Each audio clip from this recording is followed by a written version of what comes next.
파리 드골 공항에서 스페인과 프랑스 국경 지역으로 기차를 타고 갔습니다.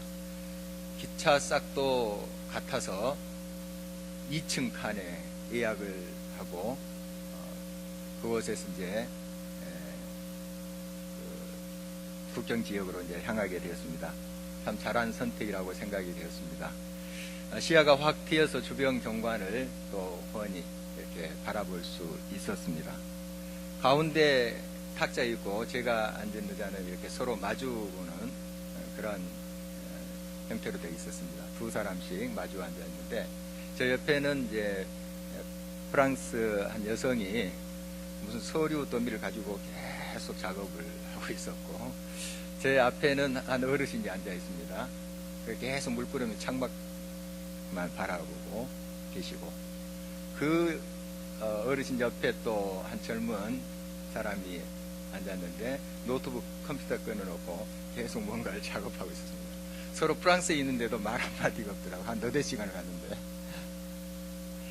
저도 이제 그 자리에 앉으면서 봉주 하면서 이제 그건 좀 안녕하세요 이런 인사잖아요. 그것 좀 배워가지고 다 아시죠? 인사 한마디 하고 다 그냥 자기 일하고 있는데 제가 뭐 말 걸고 실례죠. 저도 물끄러미 창밖을 이렇게 쳐다보고 그 시간을 갔습니다. 물론 이제 그 어르신한테 좀 몇 마디 제가 걸었어요. 영어를 잘못 하시더라고요.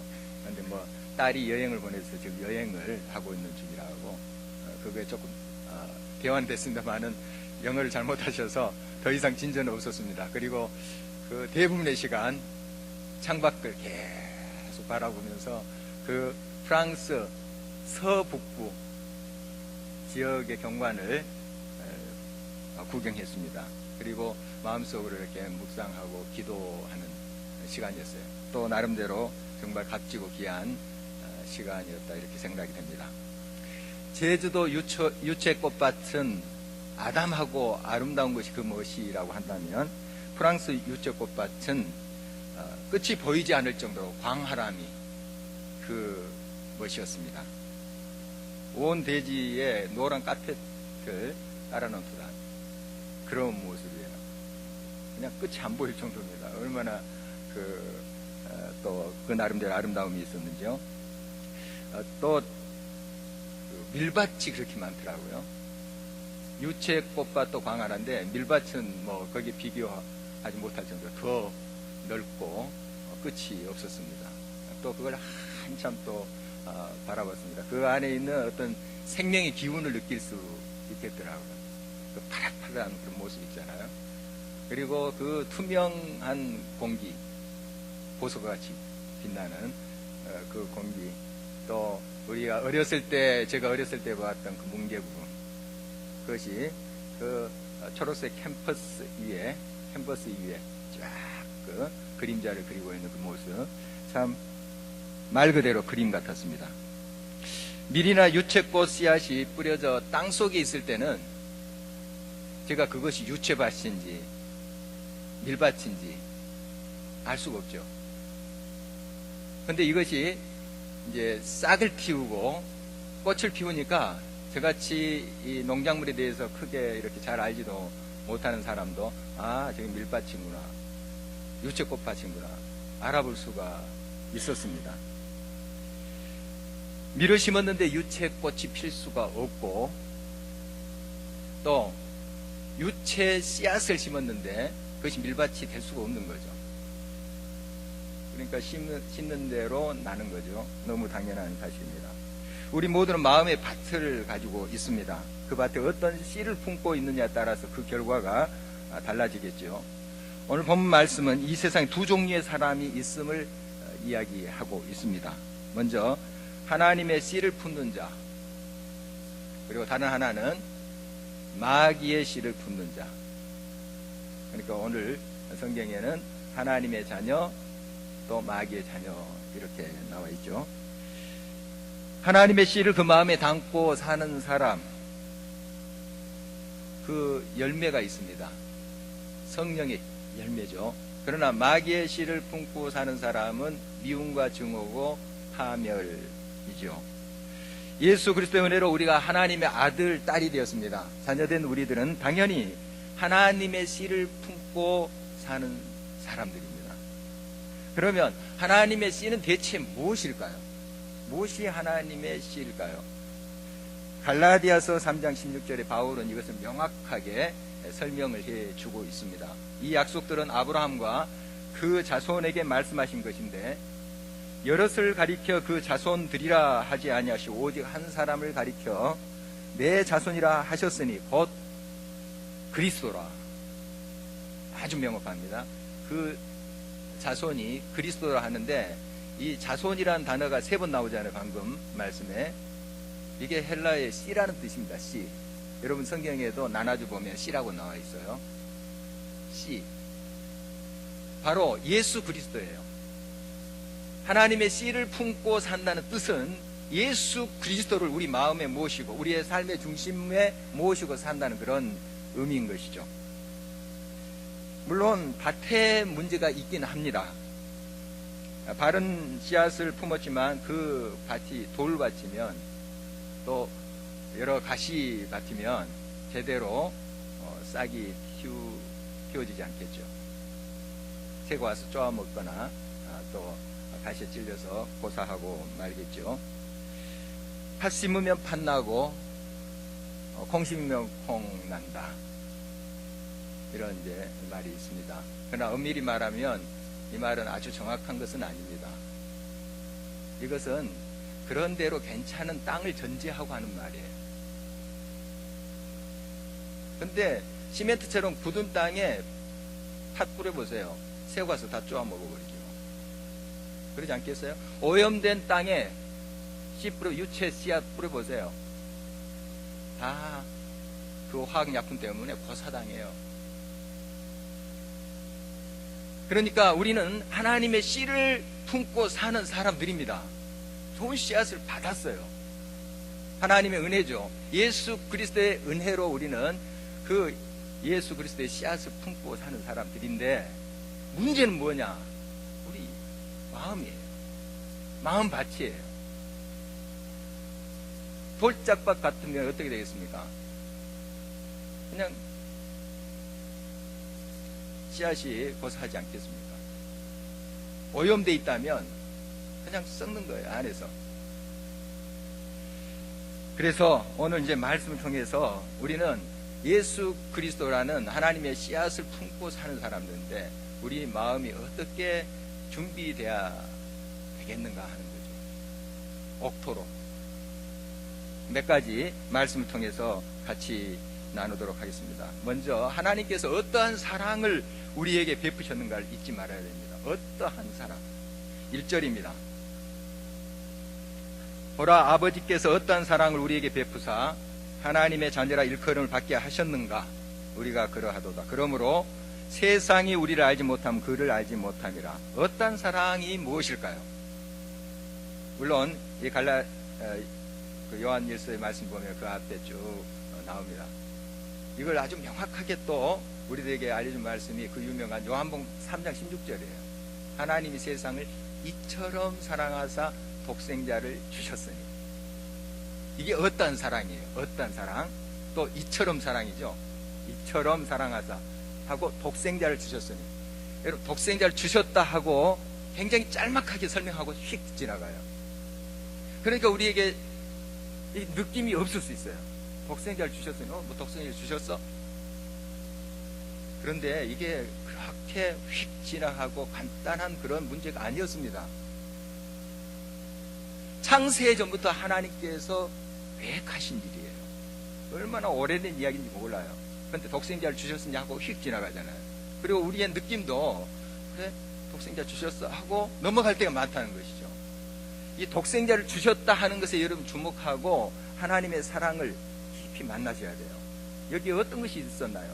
하나님의 그 놀라운 만세전부터의 계획이 있었고, 여러 하나님의 사람들을 보내서 이 독생자에 대한 메시지를 전해주셨어요. 많은 고난당했죠. 같은 족속인 이스라엘 백성들로부터 선지자들이 죽임을 당하기까지 했어요. 이런 과정들이 있었던 거죠. 그리고 예수님께서 드디어 이 땅에 오셨습니다. 독생자 예수 그리스도께서 몸을 입고 이 땅에 오셨어요. 얼마나 많은 핍박과 모멸을 당하셨나요? 그리고 십자가에서 찢김을 당하셨어요. 피 흘려 죽으셨어요. 이런 과정들이 고스란히 여기에 담겨져 있는 것입니다. 독생자를 주셨을 때 간단한 문제가 아닙니다.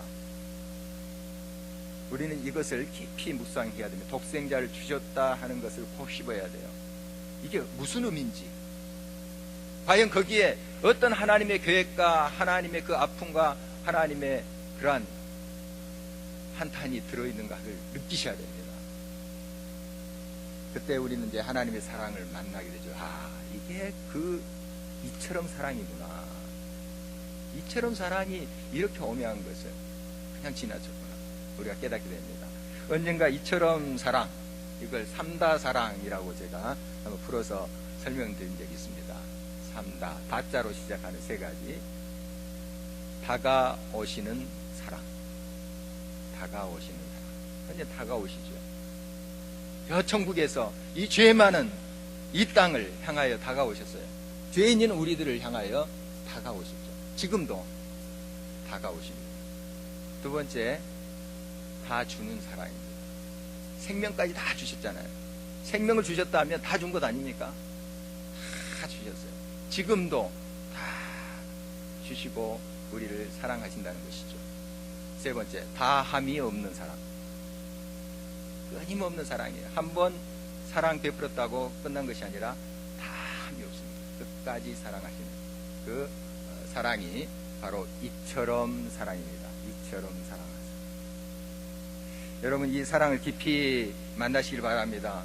오늘 요한복음 1서에 나오는 말씀, 어떠한 사랑이 바로 이처럼 사랑 같은 말이에요. 이처럼 사랑합니다.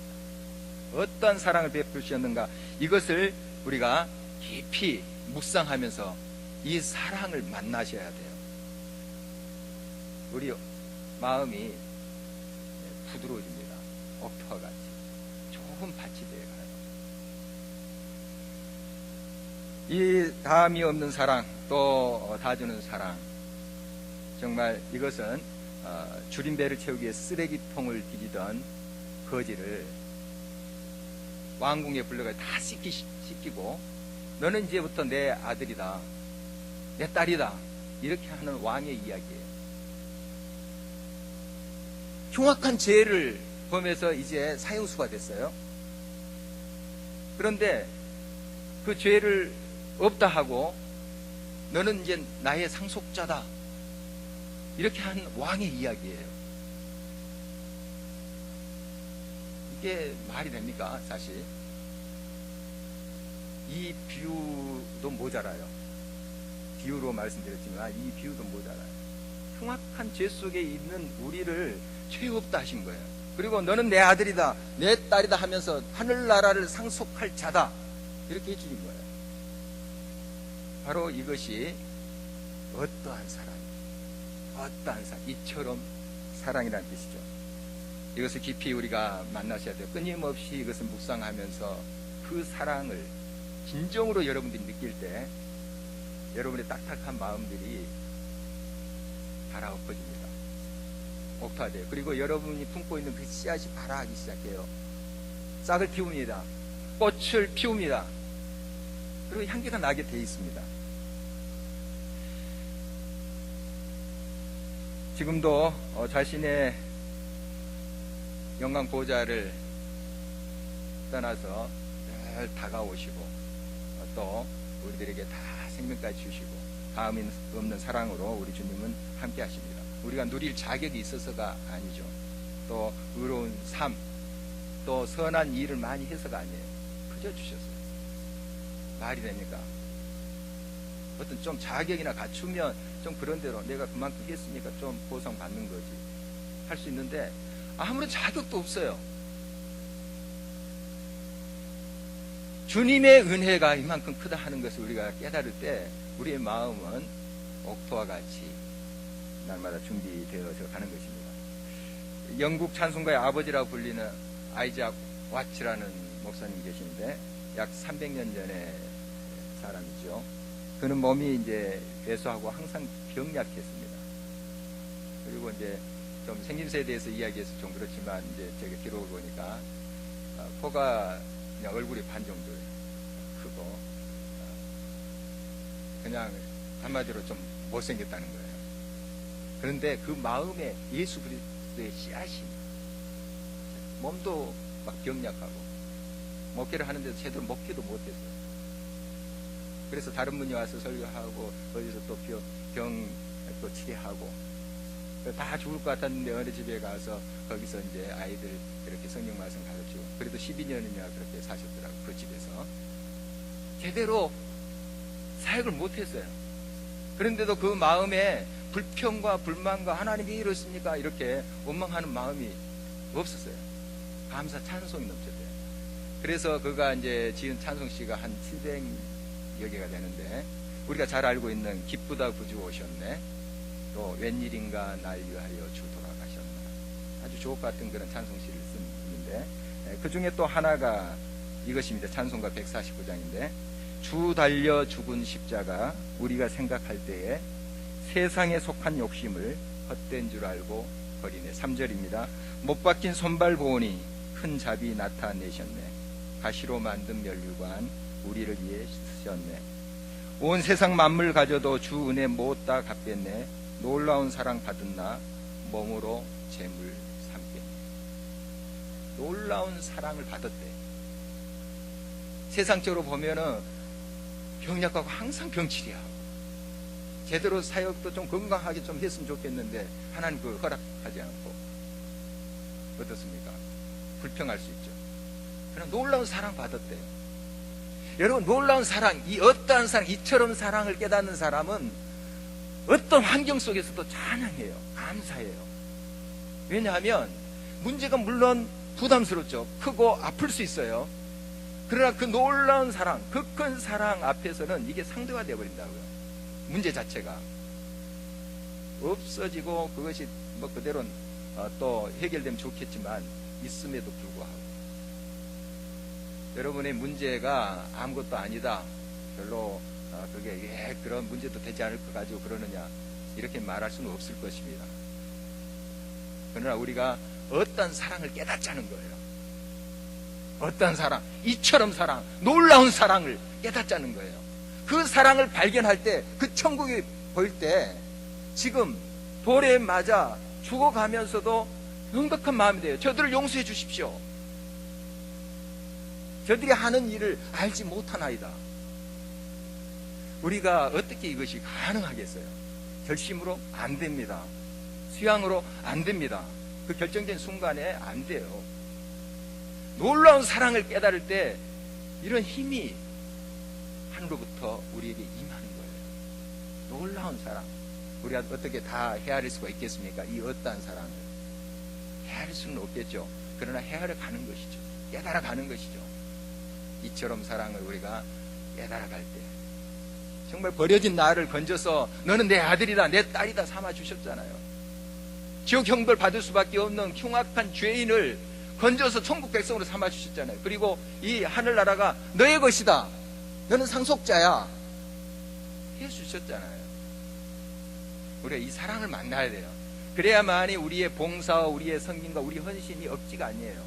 기쁨이에요. 기쁨. 여러분, 이 어떠한 사랑을 꼭 깨닫시기 바랍니다. 그럴 때 우리 속에 이미 있는 그 하나님의 씨 예수 그리스도가 꽃을 피워요. 그 향기를 바랍니다. 그래서 주변에 얼마나 행복하게 합니까? 보는 사람으로, 또 그 향기를 맡은 사람으로 얼마나 참 행복하게 이렇게 만든다는 사실을 우리가 잘 알고 있습니다. 하나님의 씨를 품는 사람은 늘 자기를 깨끗하게 합니다. 그 거룩한 삶을 사는 것이죠. 오늘 3절 말씀 보면 주를 향하여 이 소망을 가진 자마다 그의 깨끗하신 것 같이 자기를 깨끗하게 하느니라. 예수님 십자가에 돌아가신 후에 3일 만에 다시 죽음을 깨뜨시고 살아나셨죠. 바로 이것은 우리 역시 예수님과 함께 그 영광스러운 몸으로 살아난다 하는 것을 알려주신 것입니다. 약속하신 것이요.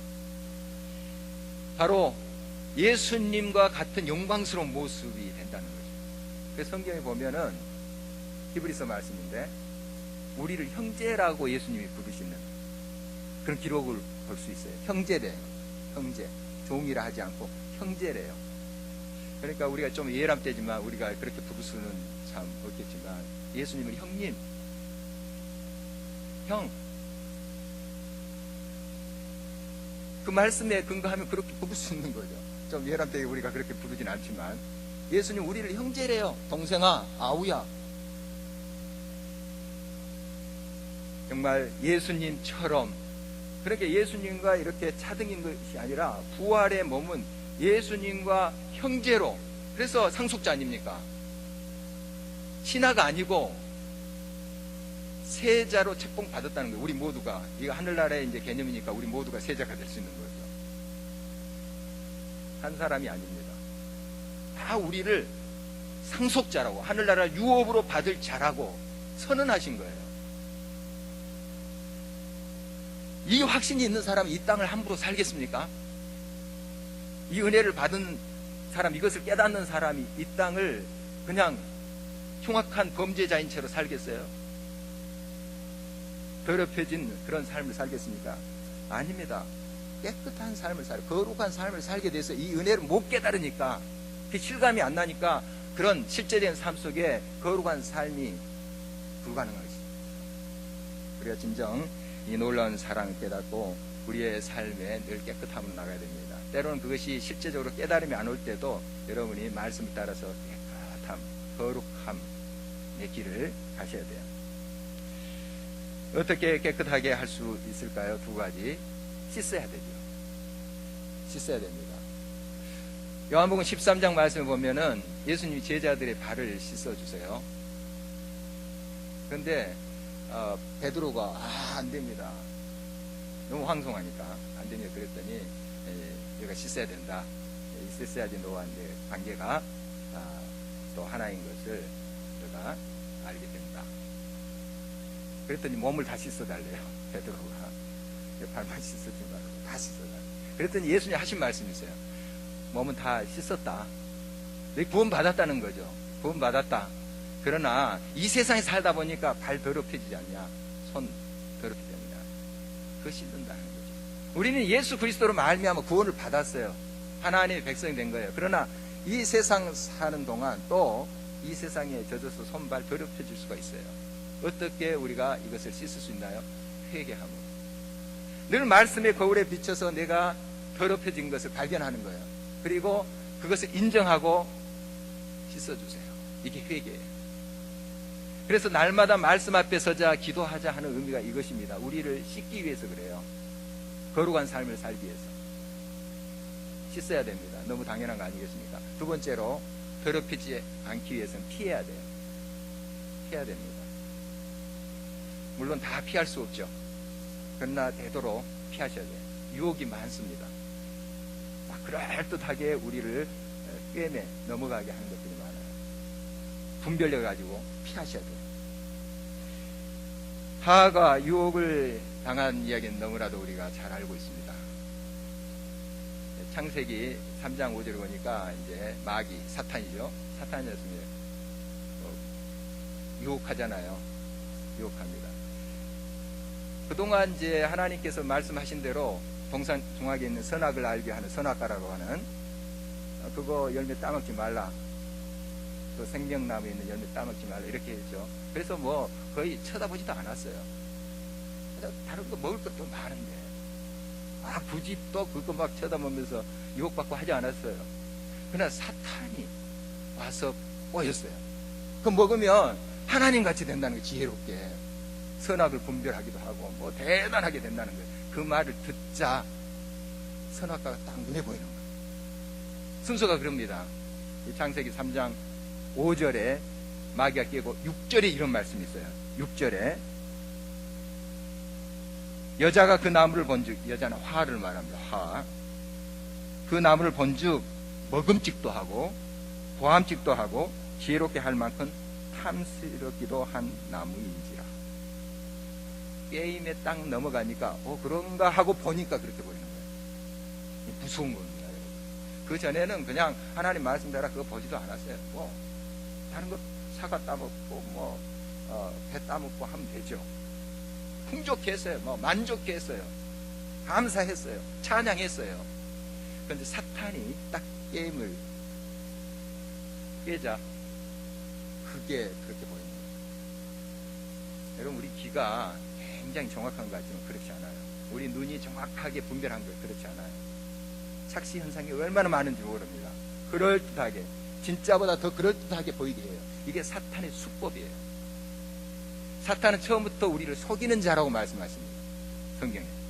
거짓말하는 자예요. 결국 그 결과가 뭡니까? 파괴입니다. 멸망이에요.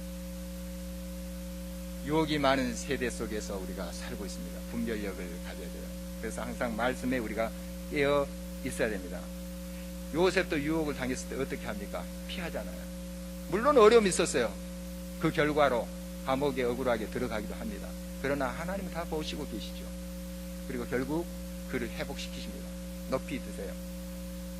지금 당장 손해고 어려움이 있다 할지라도 여러분, 불의 앞에 굴복하지 마십시오. 분별을 가지고 피하십시오.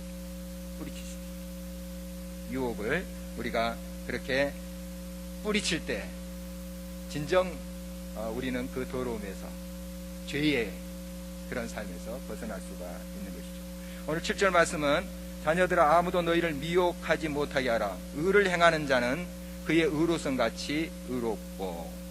구체적으로 우리가 죄에 물들지 않기 위해서는, 죄를 피하기 위해서는 사실 더 최선의 방법은 의를 행하는 거예요. 죄 짓지 않기 위해서, 육신의 욕심대로 살지 않기 위해서 금욕하고 고행하는 거, 물론 때로는 필요해요. 금식도 하고 하잖아요, 우리가. 그런데 사실 내가 막 몸을 쳐서 복종해도 그걸 떨치기가 어려워요. 유혹. 육신을 따라 사는 삶을 절제하고 또 금욕하고 하는 것도 어느 정도 필요하겠지만 더 효과적인 최선의 방법은 성령을 따라가는 거예요. 성령을 쫓아가는 거예요. 말씀을 날마다 묵상하고 그 말씀의 한 절이라도 따라가는 삶. 그러면 육신의 소욕이 점점, 내가 막 억지로 고행하고 잘라내고 하지 않더라도 점점 사그라들어요. 최선의 방법, 바로 하나님 말씀, 의를 따라가는 거예요. 의를 따라가는 거예요. 이 의라는 것은 항상 여러분들이 묵상하는 것이지만 하나님과 나와 올바른 관계를 말해요. 어떻게 올바른 관계가 형성되나요? 만남으로 되는 겁니다. 서로 만남으로 그 관계가 돈독해지는 거예요. 그러나 만남 없이 그 관계를 추상적으로 상상으로 하는 건 진정 거기에 사귐이 없어요. 상상으로만 끝나는 거예요. 여러분, 만나셔야 돼요. 그래야지 하나님과 올바른 관계가 형성되고, 바로 그것이 의예요. 하나님과 어떻게 만납니까? 말씀과 기도를 통해서 그 말씀을 또 살아냄으로 만나는 것이죠. 너무 단순합니다. 이것에 여러분들이 주목해야 될 것입니다. 그러므로 우리는 이런 유혹을 피하는 방법, 유혹에 대해서 끊어버리고 금욕하고 절제하고 하는 것도 필요하지만 성령을 쫓아서, 하나님의 말씀을 쫓아서, 말씀을 따라서 가보십시오. 하나님이 정리하시는 것을 또 경험하게 될 것입니다. 마지막으로 하나님의 씨를 품고 사는 사람들은 뭐니 해도 사랑이에요. 사랑. 요한 1서에 계속 강조하고 있는 말씀이 사랑이지 않습니까? 그래서 오늘 본문 말씀 10절 보면, 이러므로 하나님의 자녀들과 마귀의 자녀들이 드러나나니 무릇 의를 행하지 아니하는 자나 또는 그 형제를 사랑하지 아니하는 자는 하나님께 속하지 아니하니라. 하나님께 속한 자는 사랑하는 사람입니다. 그러나 마귀에 속한 자는 사랑하지 않은 자, 즉 미워하는 자죠. 이렇게 설명할 수 있습니다. 사랑을 여러 가지로 우리가 설명도 하고 노래도 부르고 시도 쓰는데요, 오늘은 예수님의 비유에서 한 두 가지로 좀 생각해 보고자 합니다. 누가복음 15장에 보면은 잃은 양의 비유가 나오고 집 나간 아들의 비유 나와요. 주제는 같습니다. 집 나간 이제 아들의 비유를 탕자의 비유, 이렇게 우리가 이름을 붙이는데, 사실 엄밀히 말하면 정확한 그 비유의 제목이 아닙니다. 아버지의 사랑이에요. 아버지의 사랑, 하나님 아버지의 사랑. 그 기르는 양도 마찬가지고 하나님 아버지의 사랑을 말하는 거예요. 그게 초점이에요. 두 가지 다 이 메시지의 초점은 하나님의 아버지의 사랑이에요. 사랑인데 좀 잃어버린 자들을 되찾는 그 방법이 좀 다르게 나와요. 잃은 양은 목자가 찾아가요. 그러나 집 나간 아들은 아버지가 기다려요. 같은 아버지의 마음이죠. 돌아오기를, 되찾기를. 그런데 방법이 좀 달라요. 잃은 양은 너무 무지해요. 어리석어요. 어려요. 그래서 그 무리 가운데 이탈된 거죠. 이탈된 거예요. 그러나 집 나간 아들은 의도성이 있는 거예요. 알아요. 알 만큼 알아요. 컸어요. 장성했어요. 나갔어요. 여기서 우리가 뭘 발견할 수 있냐면은 이 사랑하는 방법이에요. 방법. 물론 한 사람에 대해서 또 다른 사안이 있을 거예요. 이런 상황, 저런 상황. 한 그 아들에 대해서도 어떨 때는 또 찾아가야 되죠. 상황과 사람에 따라 그 상황에 따라서 사랑할 수 있어야 됩니다. 우리 자녀 사랑한다 해서 무조건 찾아가서 그래 됐다 덮어주고 이렇게 하지 않잖아요. 그러나 우리의 마음의 동기가 중요한 거예요. 기다리든 찾아가든 사랑. 미움으로 그래 너 잘 되나 보자. 이런 식으로 동기를 가지고 마음을 가지고 있다면 그것은 진정한 사랑이 아니죠. 어떤 사람과 사람을 대하든 하나님이 주신 지혜대로 하되 사랑이 항상 동기가 돼요. 사랑. 그래서 우리가 이 사랑의 기술을 배워야 됩니다. 배워야 돼요. 무조건 덮어주고 무조건 그냥 또 됐다 이래서는 안 되죠. 또 때로는 그냥 덮고 넘어가는 경우도 있어야 돼요. 하나님께 물으셔야 되죠. 여러분, 하나님의 사랑을 우리가 깊이 깨달을 때 진정한 우리의 마음의 밭이 완전히 일구어집니다. 그리고 그 씨, 그리스도께서 꽃 피우고 열매를 맺게 하신다는 사실입니다. 사도 요한은 가인의 예를 들면서 서로 사랑하라 하는 것을 이야기하고 있습니다. 가인 잘 알고 있죠. 먼저 그가 동생 아벨을 시기했어요. 미움이 생긴 거예요. 그게 나중에 살인으로 이어지잖아요. 그러니까 이 미움이라는 게 이만큼 무서워요. 요한일서 3장에 계속해서 이 미움은 살인하는 거다 말씀하시잖아요. 마음에 미움의 싹이 있으면 빨리 그거 제거하셔야 돼요. 빨리. 그거 놔두면 살인이 됩니다. 살인. 하나님 앞에 고백하고 온전히 하나님 앞에 나아갈 때 하나님께서는 우리 마음의 밭을 완전히 일구어 주십니다. 그리고 그 하나님의 씨 예수 그리스도께서 사랑으로 꽃피고 생명으로 꽃피게 하십니다. 그리고 나를 통해서 그 생명이 흐르게 하세요. 많은 사람들이 그거 보면서 행복해해요. 야, 아름답다. 향기롭다. 그리고 많은 사람들을 살려요. 여러분, 하나님의 씨를 품은 저와 여러분들, 문제는 이제 밖에 있어요. 우리의 마음의 문제입니다. 혹시 오염물질로, 화학물질로 정말 내 마음이 가득 차 있는지를 살펴야 됩니다. 발견할 때 고백하십시오. 그리고 혹시 사랑 대신에 미움이 싹트고 있는가 제거하십시오. 하나님의 사랑을 온전히 만날 때 바로 그곳에 하나님께서 생명으로 역사하시고 함께 하신 것을 경험하게 될 것입니다. 우리 함께 찬양하시겠습니다.